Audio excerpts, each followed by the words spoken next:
On Ferguson Avenue, earlier this month, the company recalled some sterile skin preparation, possibly tainted by bacteria. Norwich business leaders call the closing a hit to the city's manufacturing base. Well, Dennis, I have learned a lot today. He's more than a hero. He's the hometown boy done good. He's all over the newspapers. Here's just one. It says, only in America, a Philly success story returns to try to win UConn another national women's title. Although he's done it before, this will be the first time in his hometown. And I talked to some people today who told me a little about the man who he was before he was a head Husky.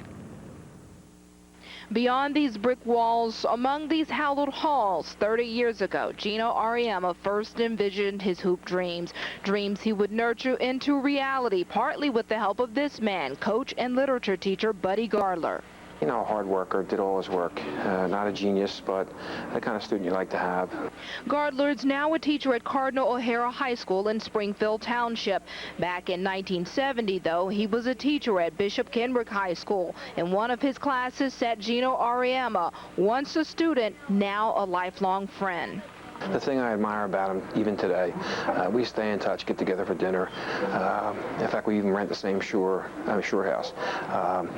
You know, good family guy, good Catholic, one of those guys that stays in touch. You know, he's kind of a good friend. Many people who know him say Auriemma was a quiet guy with humble beginnings that started here at 815 Cone Street in Norristown, Pennsylvania. Gino and his parents came here when he was 7 years old, straight from Italy, knowing no English. But throughout school, especially at Kenrick High, what he lacked in words, he more than made up for on the court, eventually helping his team win a championship back then. Lou Amici was Coach Gino's high school Spanish teacher. He was always a gentleman, represented good values. I know King comes from a very, very good family. And interestingly enough, people tell me that times have changed, the school's changed a little bit. Everyone's changed except Gino Auriemma, except one thing, his hair has changed. Obvious in the yearbook pictures. A lot of people remember him because of his hair and his winning spirit. Back to you in the studio, Dennis. He still has a good head of hair, though, Dee. He does. He really does. Yeah, you gotta love those yearbook pictures. Dee Griffin in Philadelphia tonight. We'll see you back here at 6 o'clock, and Dee will show us how the fans got a special up-close and personal look at the players today. The strong economy is breathing new life into Social Security and Medicare. New projections say Medicare is now expected to remain solvent for 8 extra years now until 2023. Social Security is getting 3 additional years of projected solvency into the year 2037. There's word tonight of a recall on cedar chest that could be a family heirloom. Yeah, the death of another child has led to a renewed call to search your home for this potential danger. 3 News Side reporter Deborah Kent has the warning for us. Deb.